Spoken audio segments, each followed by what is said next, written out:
예, 이상입니다. 오늘 말씀 같이 읽겠습니다. 오늘 하나님께서 주신 말씀 사무엘상 우리 1절에서 20절 말씀. 사무엘상 1장 1절에서 20절 말씀입니다. 예, 다 찾으셨으면 우리 한 절씩 같이 교독하도록 하겠습니다. 좀 긴데요. 그래도 우리 한 절씩 같이 읽으면 좋을 것 같습니다.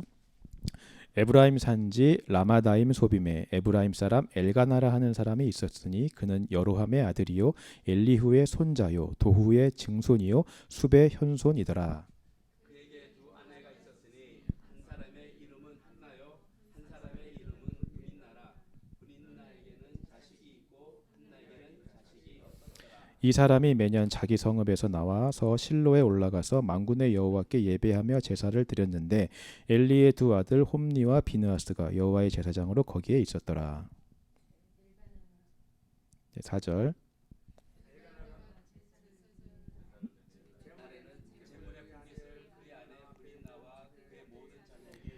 한나에게는 갑절을 주니 이는 그를 사랑함이라. 그러나 여호와께서 그에게 임신하지 못하게 하시니 여호와께서 그에게 임신하지 못하게 하심으로 그의 적수인 브린나가 그를 심히 격분하게 하여 괴롭게 하더라. 매년 한나가 여호와의 집에 올라갈 때마다 남편이 그같이 하매 브린나가 그를 격분시키므로 그가 울고 먹지 아니하니 그의 남편 엘가나가 그에게 이르되 한나여 어찌하여 울며 어찌하여 먹지 아니하며 어찌하여 그의 마음이 슬프냐.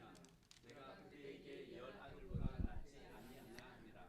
그들이 실로에서 먹고 마신 후에 한나가 일어나니 그때의 제사장 엘리는 여호와의 전 문설주 곁 의자에 앉아 있었더라. 한나가 마음이 괴로워서 여호와께 기도하고 통곡하며 서원하여 이르되 만군의 여호와여 만일 주의 여종의 고통을 돌보시고 나를 기억하사 주의 여종을 잊지 아니하시고 주의 여종에게 아들을 주시면 내가 그의 평생에 그를 여호와께 드리고 삭도를 그의 머리에 대지 아니하겠나이다.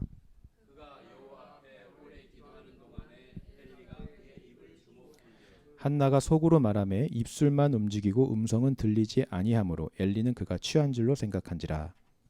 엘리가 그에게 이르되 내가 언제까지 취하여 있겠느냐. 포도주를 끊으라 하니 한나가 대답하여 이르되 내 주여 그렇지 아니하나이다. 나는 마음이 슬픈 여자라. 포도주나 독주를 마신 것이 아니요 여호와 앞에 내 심정을 통한 것뿐이오니 당신의 여종을 악한 여자로 여기지 마옵소서. 내가 지금까지 말한 것은 나의 원통함과 격분됨이 많기 때문이라 하는지라.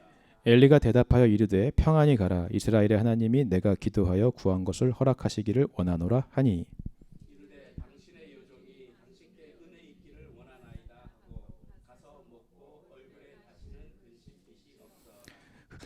19절 20절 우리 같이 읽겠습니다. 시작.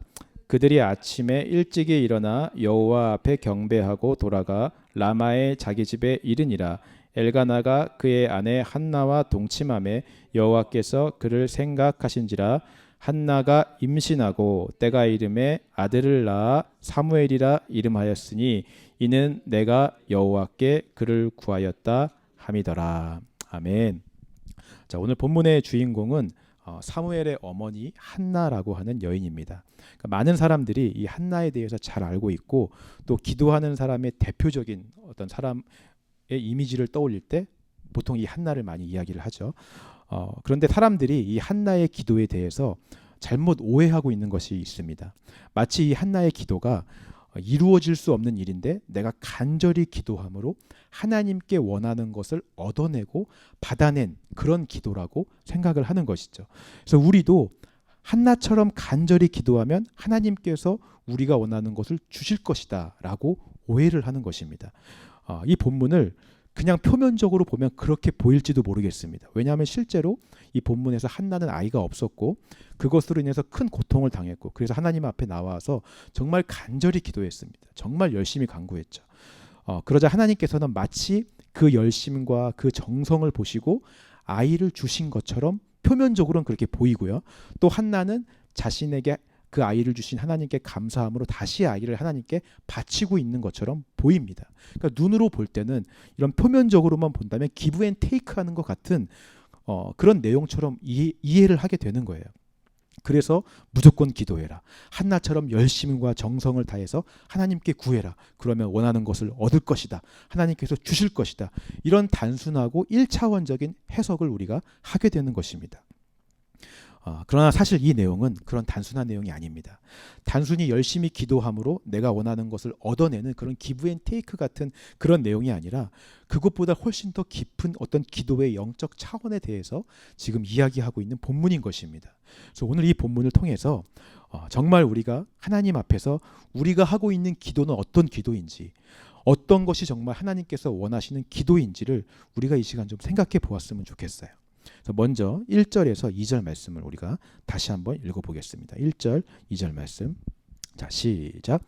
에브라임 산지 라마다임 소빔에 에브라임 사람 엘가나라 하는 사람이 있었으니 그는 여로함의 아들이요 엘리후의 손자요 도우의 증손이요 숲의 현손이더라. 그에게 두 아내가 있었으니 한 사람의 이름은 한나요 한 사람의 이름은 분인나라. 분인나에게는 자식이 있고 한나에게는 자식이 없었더라. 자, 사무엘상 1장은 엘가나라고 하는 사람을 지금 소개하면서 시작을 하고 있습니다. 이 사무엘상은 왕이 없던 이스라엘에 이제 왕정 국가가 세워지게 되고 다윗 왕이라고 하는 이스라엘 사람들이 가장 사랑하고 존경하는 그 다윗 왕이 세워지기까지의 그 역사를 이야기하고 있는 책이 바로 이 사무엘상입니다.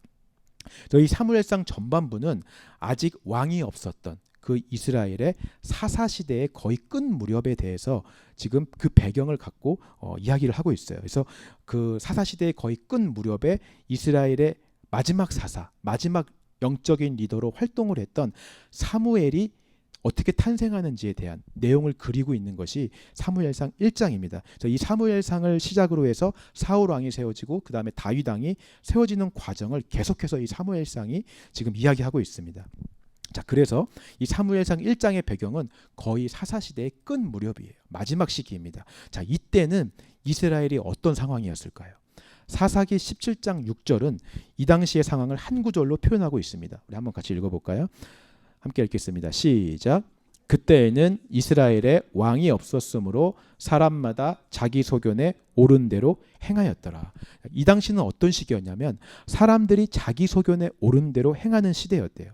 이것은 자기 마음대로 자기의 뜻과 자기의 만족을 위해 내가 원하는 것을 얻기 위해 내가 옳다고 생각하는 것을 하기 위해 자기 마음대로 살았다라는 것을 뜻하는 것입니다. 그러니까 사회가 얼마나 혼란스럽고 어지러웠을까요?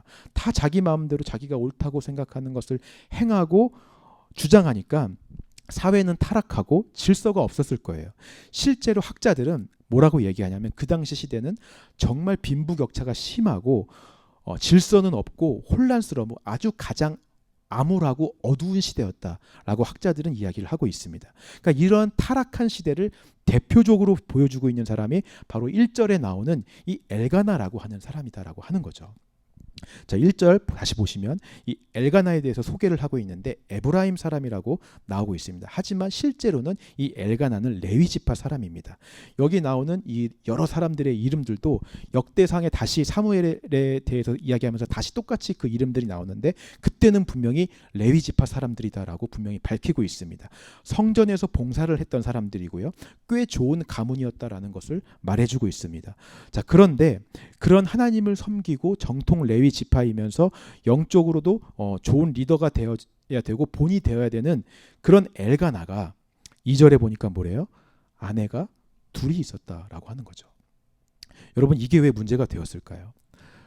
이스라엘 지파들이 하나님께서 약속해 주신 약속의 땅 가나안 땅에 들어갈 때 모든 지파가 다 하나님께 기업을 분배를 받았습니다. 근데 레위 지파만 성전에서 일을 하기 때문에 따로 기업을 분배받지 못했어요. 그래서 하나님께서 뭐라고 말씀하시냐면 나머지 11지파에게 너희가 받은 기업들 중에서 따로 성읍을 떼어서 레위 지파에게 주어라 라고 말씀을 하십니다. 그래서 다른 11지파들은 각자 자기들이 분배받은 그 기업에서 자기들끼리 지파들끼리 모여서 살 수가 있었습니다. 그러니까 이 지역에서는 뭐 에브라임 지파, 이 지역에서는 유다 지파, 함께 지파별로 모여 살 수가 있었어요. 근데 레위 지파들은 11지파가 따로 떼어준 성읍에서 살아야 됐기 때문에 레위 지파끼리 같이 모여 사는 것이 아니라 다 11지파에 가서 흩어져서 살 수밖에 없었다라고 하는 것입니다.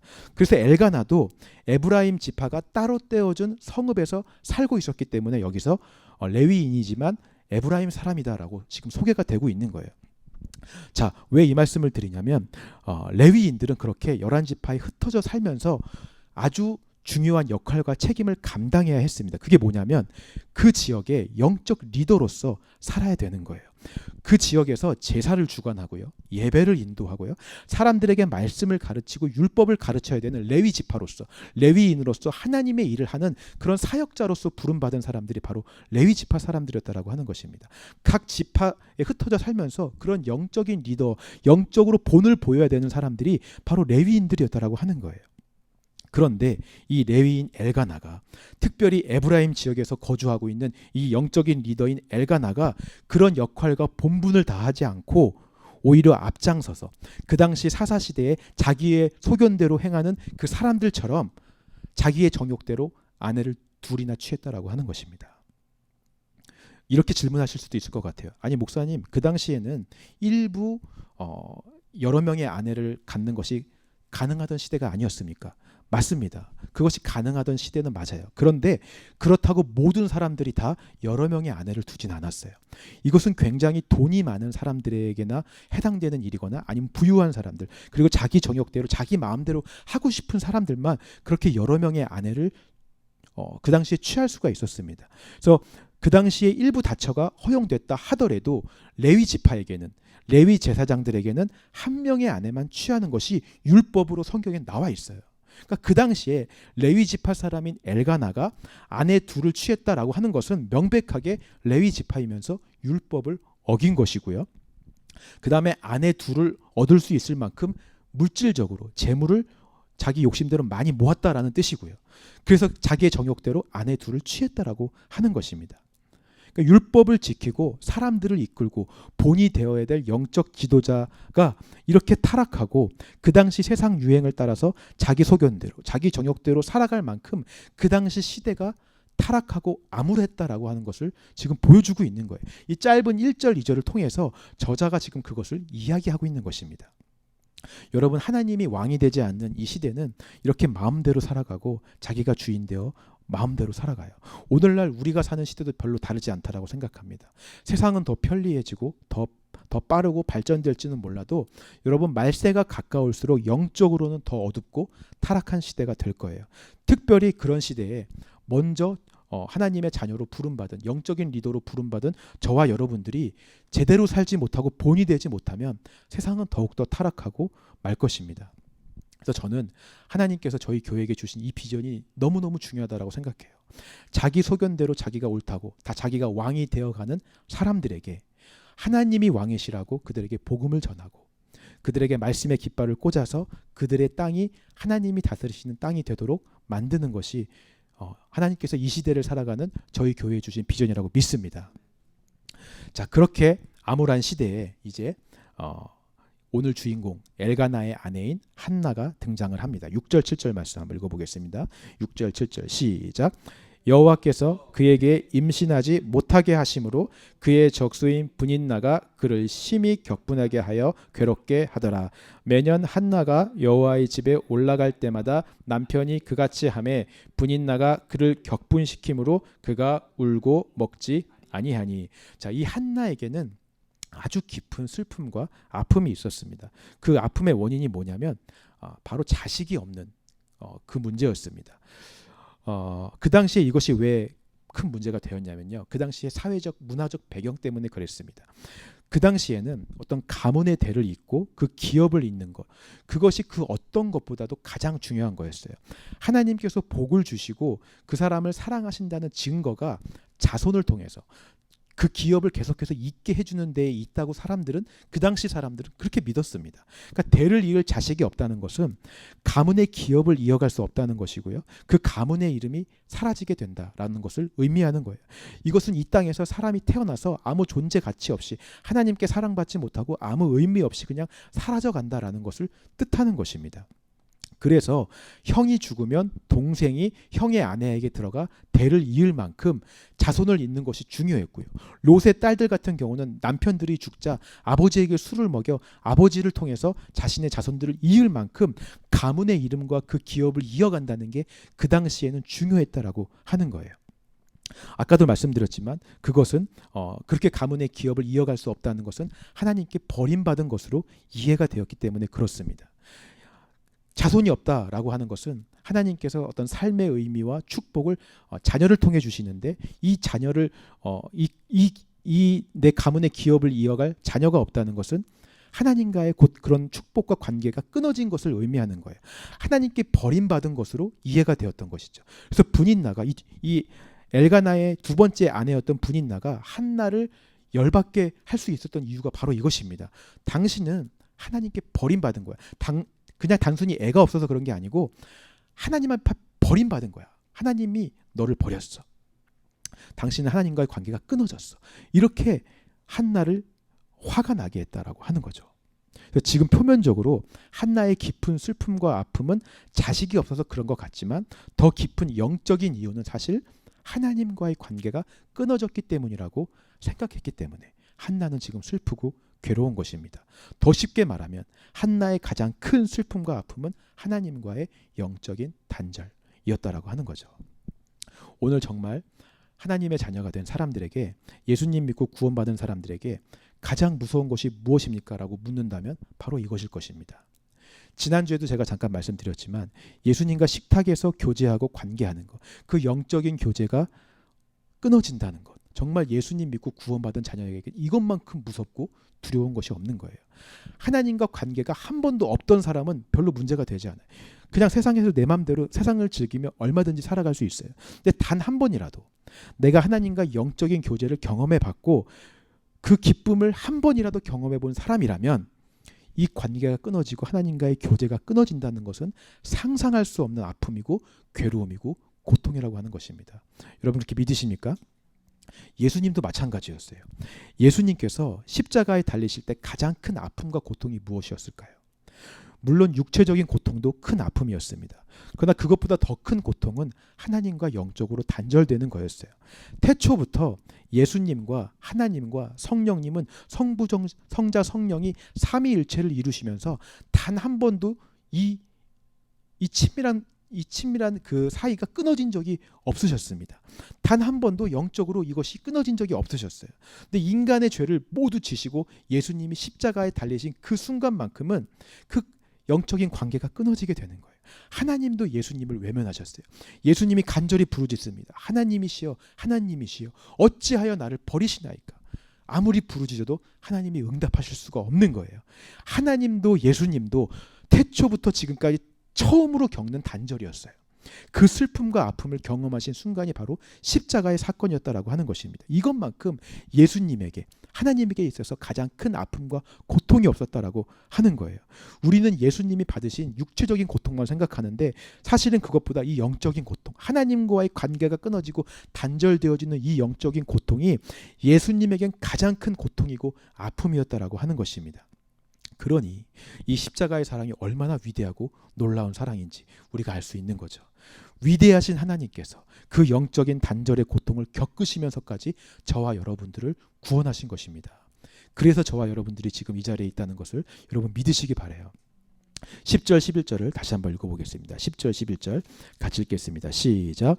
한나가 마음이 괴로워서 여호와께 기도하고 통곡하며 서원하여 이르되 만군의 여호와여, 만일 주의 여종의 고통을 돌보시고 나를 기억하사 주의 여종을 잊지 아니하시고 주의 여종에게 아들을 주시면 내가 그의 평생에 그를 여호와께 드리고 삭도를 그의 머리에 대지 아니하겠나이다. 자, 한나처럼 오늘 이렇게 하나님과의 영적인 어떤 끊어짐을 경험하게 되면 하나님 앞에 나와서 이렇게 간절히 기도하고 통곡하게 되는 거예요. 정말 간절하게 기도하게 되는 것입니다. 하나님 앞에서 가난한 마음 되어지고 깨어진 심령 되어지고 부서진 마음으로 기도하게 되는 거죠. 이런 기도를 한나는 어떤 기도라고 표현하냐면 15절 말씀 한번 읽어보겠습니다. 15절 자 시작. 한나가 대답하여 이르되 내 주여 그렇지 아니하나이다. 나는 마음이 슬픈 여자라 포도주나 독주를 마신 것이 아니요 여호와 앞에 내 심정을 통한 것뿐이오니. 한나가 술주정을 하는 줄 알고 그때 엘리라고 하는 이 레위 사람이 비난했습니다. 근데 그때 그 사람에게 한나가 자기의 기도를 이렇게 표현합니다. 여호와 앞에 내 심정을 통한 것뿐이라. 심정을 통하다라고 하는 말에는 두 가지 의미가 있습니다. 첫 번째는 좀 전에 말씀드렸듯이 가난한 마음, 정말 깨어진 심령으로 주님 앞에 내 마음을 쏟아놓는 거예요. 있는 그대로 내 모습을 인정하고요. 내가 죄인이기 때문에 하나님과 영적인 단절을 경험하게 된 혹시 그런 내 안에 죄가 있다면 그 죄를 회개하고 속죄함을 구하는 기도. 나의 모든 모습을 있는 그대로 주님 앞에 드리며 예수 외에는 다른 방법이 없다고 고백하는 그 기도가 심정이 통하는 기도입니다. 우리가 여호와께 낯을 향하여 하는 그 기도를 했때도 제가 이 말씀을 드렸었어요.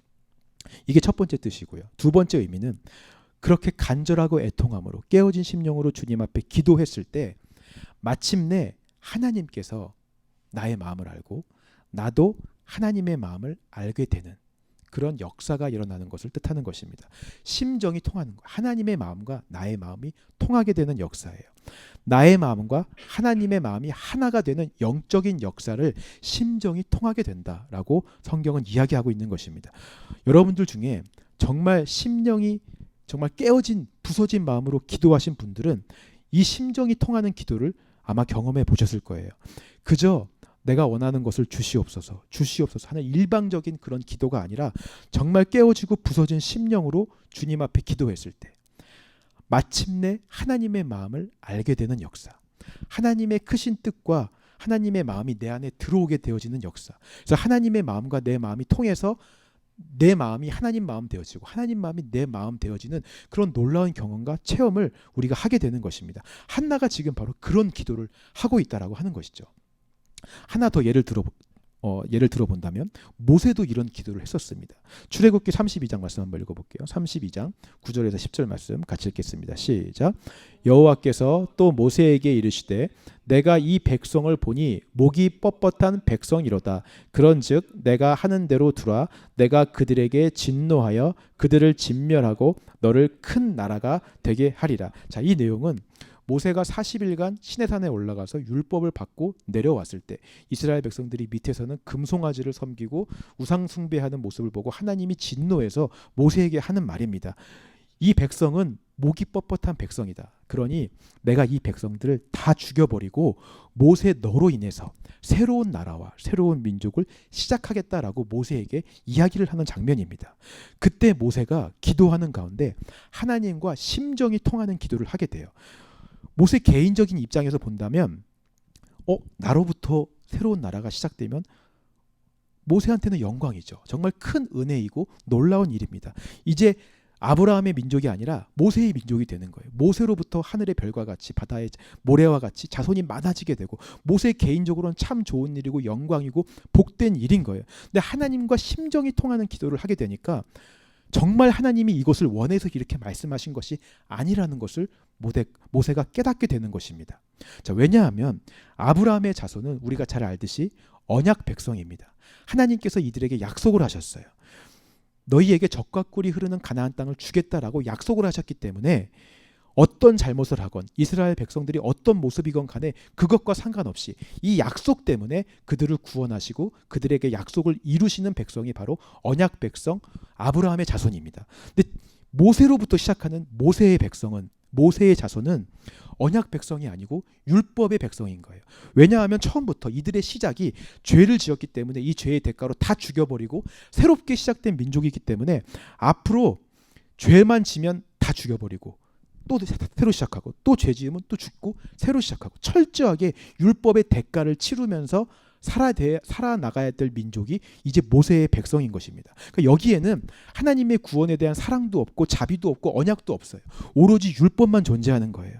모세는 기도하는 가운데 정말 하나님이 이것을 원하시는 것이 아니라는 것을 알게 된 거죠. 심정이 통하게 되니까. 그래서 이렇게 기도합니다. 출애굽기 13장 14절 같이 읽겠습니다. 시작. 주의 종 아브라함과 이삭과 이스라엘을 기억하소서. 주께서 그들을 위하여 주를 가리켜 맹세하여 이르시기를 내가 너희의 자손을 하늘의 별처럼 많게 하고 내가 허락한 이 온 땅을 너희의 자손에게 주어 영원한 기업이 되게 하리라 하셨나이다. 여호와께서 뜻을 돌이키사 말씀하신 화를 그 백성에게 내리지 아니하시냐. 모세가 하나님과 심정이 통하니까 이런 기도를 하는 거예요. 하나님, 약속하지 않으셨습니까? 하나님의 약속을 기억하여 주시옵소서. 이들은 하나님의 언약 백성 아닙니까? 약속의 백성이 아닙니까? 나중에 모세는요 이렇게까지 기도합니다. 차라리 제 이름을 생명책에서 지워주세요. 모세의 자손은 없어도 돼요. 하나님, 모세의 백성은 없어도 됩니다. 내 이름 그냥 지워주세요. 저는 없더라도 저와 약속의 백성, 이스라엘 백성들은 하나님의 약속 때문에라도 살아야 되지 않겠습니까? 정확하게 하나님이 원하시는 기도를 지금 모세가 하고 있는 거예요. 하나님과 심정이 통하게 되니까 하나님이 원하시는 기도를 하게 된다라고 하는 것입니다. 오늘 저와 여러분들이 이런 기도를 하게 되기를 주님의 이름으로 축원합니다. 자, 그렇다면 다시 오늘 본문으로 돌아와서 오늘 한나가 하나님과 심정이 통하게 됨으로 알게 된 하나님의 마음은 무엇이었을까요? 제가 처음에 사무엘상의 시대적 배경을 이야기했습니다. 성직자들은 다 타락하고 본이 되어야 될 레위 지파 사람들이 타락해서 아내를 둘이나 얻었어요. 사람들은 자기 소견대로 살고 자기 정욕대로 살고 있습니다.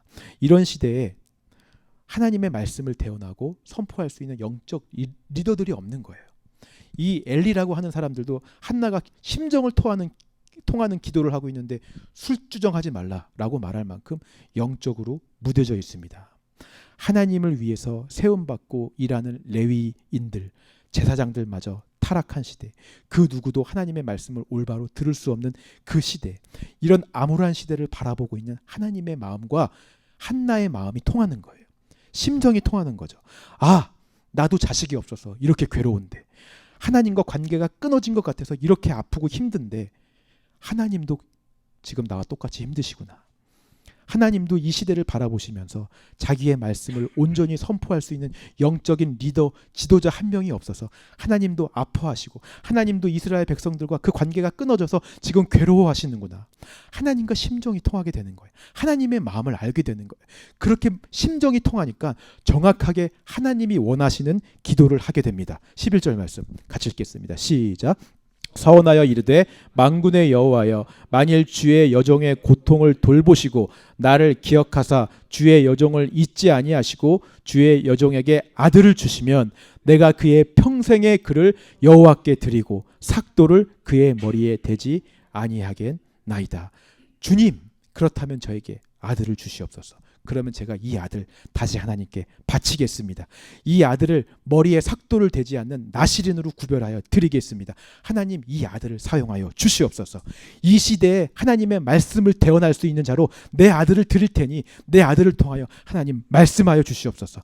하나님의 이 아픈 마음을 내 아들을 통하여 선포하여 주시고 이 사람들에게 영적 리더로서 하나님의 본이 될 수 있는 사람으로서 이 아들을 사용하여 주시옵소서.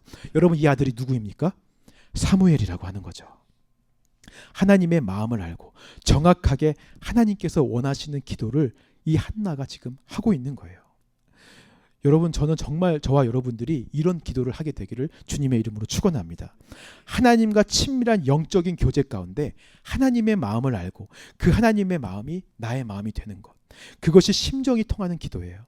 일방적으로 하나님께 나의 기도와 나의 뜻과 나의 욕심을 구하고 나의 원함을 구하는, 그런 해결해달라고 요구하는 그런 기도가 아니라 하나님과 심정이 통하는 기도입니다. 나는 부서지고 나는 깨어지고 하나님이 내 안에 들어오시는 거예요. 하나님의 마음이 내 안에 그냥 들어오시는 거예요. 그래서 정확하게 하나님이 원하시는 기도를 할 수 있게 되는 것, 그런 기도를 우리가 해야 되는 거죠. 이런 기도를 하면 어떻게 될까요? 우리 18절에서 20절 말씀을 한번 읽어보겠습니다. 18절 20절 시작. 이르되 당신의 여종이 당신께 은혜 입기를 원하나이다 하고 가서 먹고 얼굴에 다시는 근심빛이 없더라. 19절 그들이 아침에 일찍이 일어나 여호와 앞에 경배하고 돌아가 라마의 자기 집에 이르니라. 엘가나가 그의 아내 한나와 동침하매 여호와께서 그를 생각하신지라. 20절 한나가 임신하고 때가 이름에 아들을 낳아 사무엘이라 이름하였으니 이는 내가 여호와께 그를 구하였다 함이더라. 그런 심정이 통하는 기도를 하게 되니까 더 이상 한나의 얼굴빛에 근심빛이 없게 되었더라 라고 이야기를 하고 있습니다. 이런 기도를 하게 되면 더 이상 근심빛이 없어요. 근심하지 않게 됩니다. 하나님과 심정이 통하게 된 자는 더 이상 근심하며 기도하지 않아요. 이 모든 것이 이제 하나님 뜻 안에 있음을 믿게 되기 때문에 그렇습니다. 한나는 이제 사무엘이 생기지 않아도 사실은 아들이 더 없어도 괜찮았을 거예요. 더 이상 근심하고 아파하지 않았을 것입니다. 하나님의 마음을 알게 되었으니 이 시대를 향한 하나님의 마음과 자기의 마음이 하나가 되었기 때문에 심정이 통했기 때문에 더 이상 근심하지 않게 되었다라고 하는 거죠.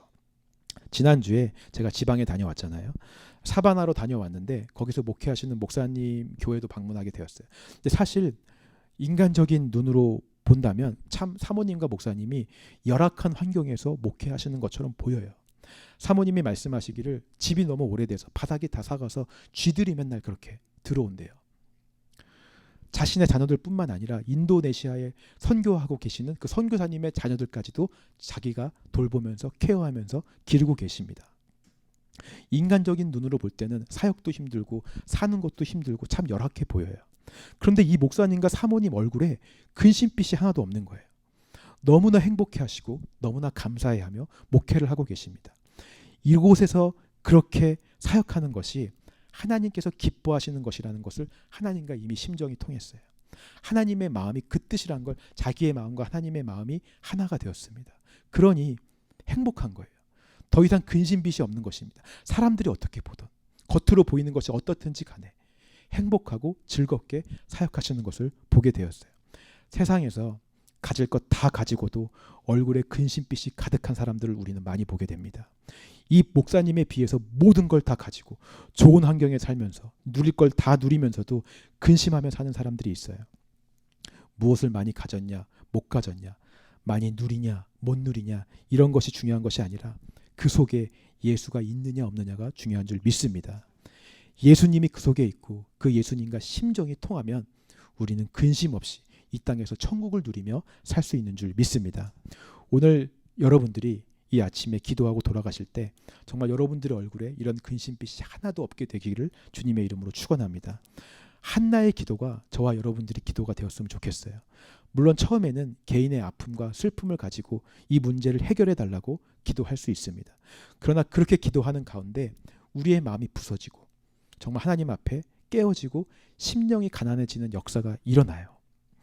그때 그렇게 기도하게 되면 정말 내 문제가 내 욕심이 내 뜻이 이루어지는 것이 중요한 것이 아니라 하나님과 영적인 관계를 맺는 것이 가장 중요하다는 것을 알게 됩니다. 영적인 단절이 무섭다는 것도 알게 되고 예수가 가장 중요하다는 것을 알게 돼요. 그것을 깨닫게 되면 우리의 마음은 부서지고 깨어지게 돼요.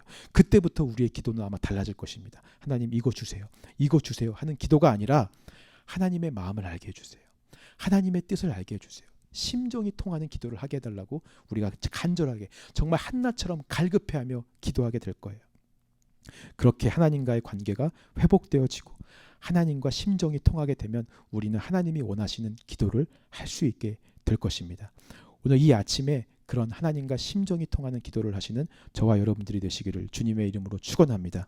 오늘 하나님의 마음은 여러분들에게 어떤 마음인지 여러분들의 가정에게는 하나님이 지금 어떤 마음을 품고 계시는지 이 시대를 향해서는 하나님이 어떤 마음을 품고 계시는지 우리 교회를 향해서는 우리가 살고 있는 이 애틀란타 지역에서는 지금 전쟁으로 또 여러 가지 문제로 지금 시리아 지역에 지금 큰 지진이 일어나서 많은 사람들이 고통받고 있는데 그 지역을 바라보시는 하나님의 마음은 어떤지 그 마음을 알게 해달라고 우리가 좀 기도했으면 좋겠어요. 그 마음과 내 마음이 하나가 될 때 심정이 통하는 기도를 하시게 되는 저와 여러분들이 되시기를 주님의 이름으로 축원합니다. 그래서 우리가 이 시간 함께 기도하며 찬양했으면 좋겠습니다.